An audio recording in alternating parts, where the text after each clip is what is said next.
আসসালামু আলাইকুম। যারা বারেক দিয়ে টাকা পাঠিয়ে বিপদে আপনাদের টাকা ব্যাংকে জমা হচ্ছে না, মানে বাংলাদেশ ব্যাংকে জমা হচ্ছে না, তাদের জন্য আজকের এই ভিডিও। চলুন শুরু করি। এখন যাদের টাকা এরকম ক্রেডিট টু অ্যাকাউন্ট, তারা কি করবেন? তারা প্রথমে বারেকের হোম পেজে চলে যাবেন এবং আসার পরে নিচে দেখতে পাবেন মোর নামের একটা অপশন আছে, এখানে ক্লিক করে দিবেন। তারপর উপরে দেখতে পাবেন যে সাপোর্ট নামের একটা অপশন, এখানে ক্লিক করে দিবেন। তারপর এখানে রাইস অ্যান্ড ইস্যু এই অপশনটিতে ক্লিক করবেন। তারপর 3 নম্বর অপশন ইন্টারন্যাশনাল ট্রান্সফার এই অপশনটিতে ক্লিক করবেন।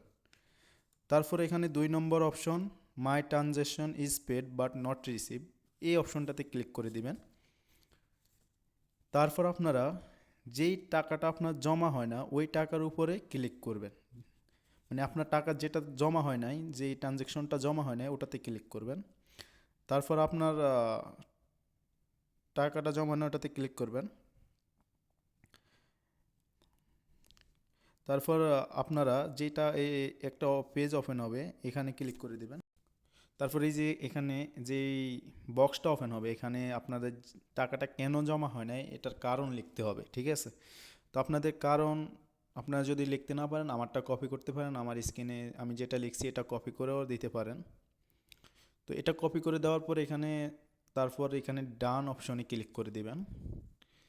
ডান অপশনে ক্লিক করে দেওয়ার পরে আপনার একটা কমপ্লেন জমা হয়ে যাবে বারেকে। দেন ইনশাল্লাহ আপনাদের টাকা 2 কি 3 দিনের ভিতরে জমা হয়ে যাবে ইনশাল্লাহ। আর যদি জমা না হয় আপনারা আমার সাথে যোগাযোগ করতে পারেন, আপনারা কমেন্ট করতে পারেন। আমি ইনশাল্লাহ, যেহেতু আমি বারেকের সাথে কানেক্টেড আছি, ইনশাল্লাহ আপনাদের আমার সাধ্য অনুযায়ী হেল্প করব। তো আজকের ভিডিও এই পর্যন্তই। সবাই সুস্থ থাকেন, ভালো থাকেন, আমার চ্যানেলটি অবশ্যই সাবস্ক্রাইব করবেন। আল্লাহ হাফেজ।